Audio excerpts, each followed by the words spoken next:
All right, so let's talk about error handling in N8N because this is super important.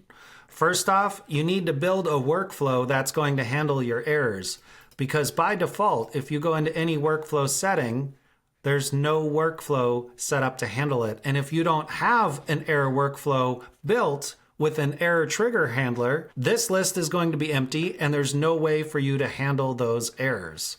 Let's build out exactly what that would look like. I'm going to build out something like this, but start with an even simpler approach. I can only have one error trigger per workflow, so I'm going to borrow this one over here.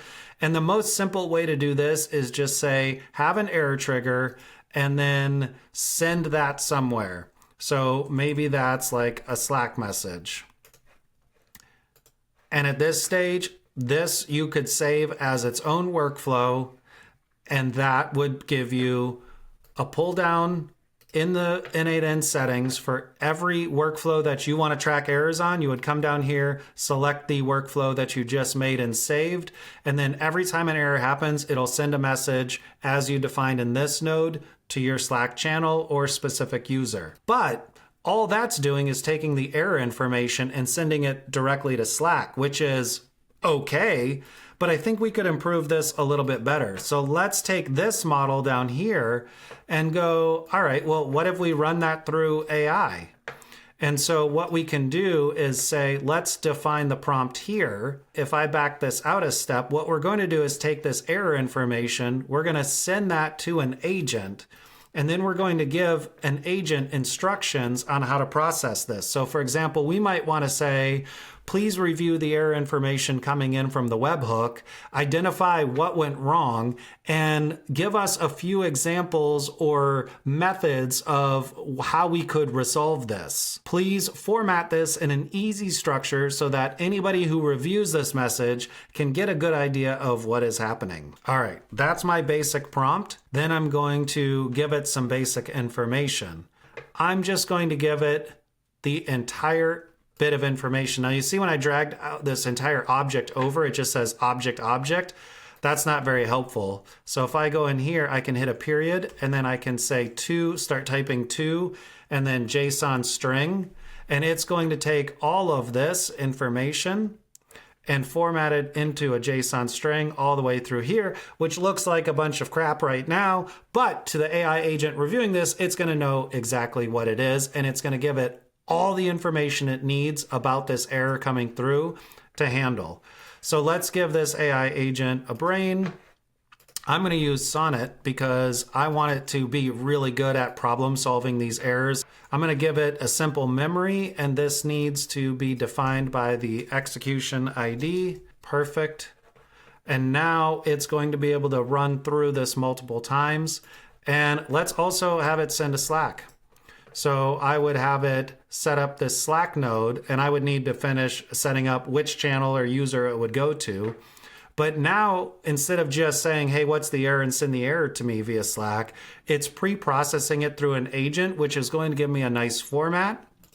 And I forgot one thing here too, is once you're done reviewing this, please post a message in Slack. Now what that does is tells the AI agent to actually call the tool, and I'm going to actually add using the tool provided. Claude Sonnet's really good about calling tools, but just to make sure that it works, this is now how I would have it set up. So now I have an error handler that is pre-processing through an AI, giving me ideas on how to fix it, and then sending me a Slack message so that I know exactly what needs to be done, or at least where to go in the right direction. And because it's Slack, that's going to give me links so that I can link directly to the client information or the client N8N instance and go right to problem solving. Now, there are scenarios, let me give myself a little room here. There are scenarios where I would want the different workflows that I'm working with to retry. So different nodes within the workflow could be set to like retry. And that happens when you have API errors or AI agent errors, anything like that, where it might make sense just to wait and retry it in a minute is really, really good. So I don't want to get Slack messages every time that happens because that's a bunch of false positives. There is the scenario where it's just going to work after a retry. So sometimes it's really helpful to throw this if, and I'll actually build this out. So if I go to if, this routes it to different branches. And if I throw an if statement in here, then this gives me the ability to say not retrying.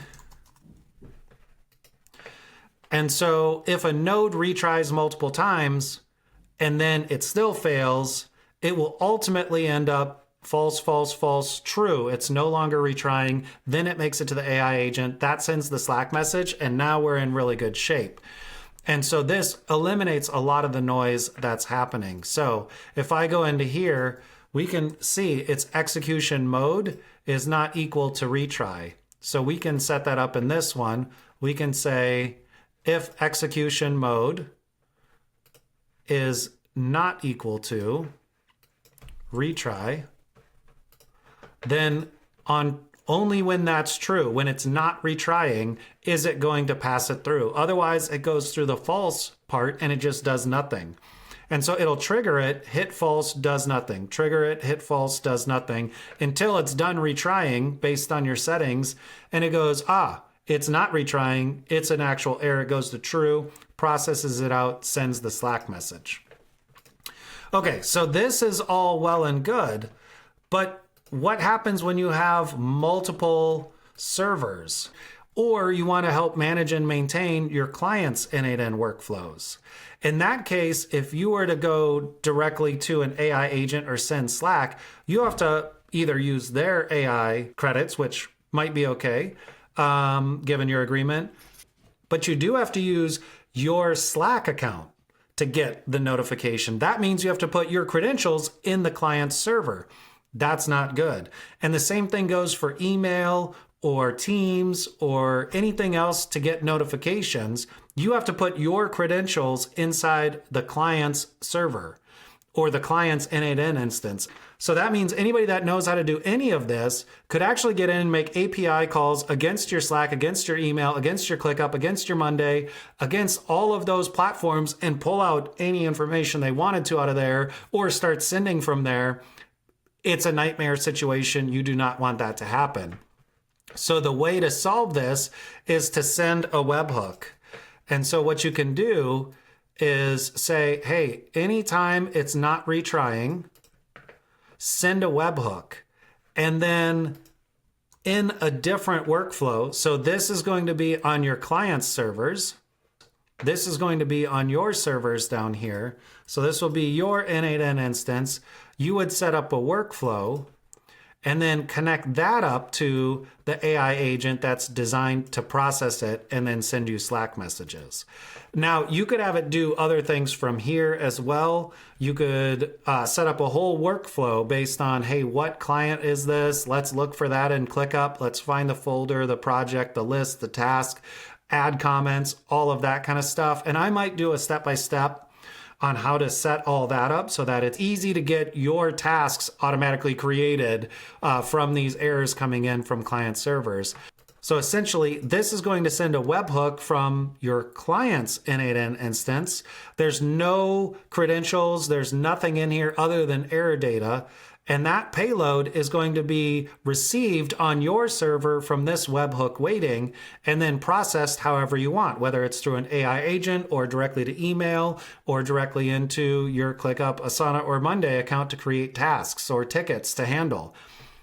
And this works even if you have multiple clients. So if we replicated this one across server 1, server 2, server 3, server 4, or client 1, client 2, client 3, client 4, all of those could send to the same webhook URL, which would all be received from the same workflow on your N8N instance. So you don't have to make one of these for each client. You just have a single workflow that's getting all the errors from any of the clients' N8N accounts that are paying you to help maintain this. You get that information, you train agents on how to handle them, and then you can manually take the steps from there to process those errors and figure out exactly what you need to do next.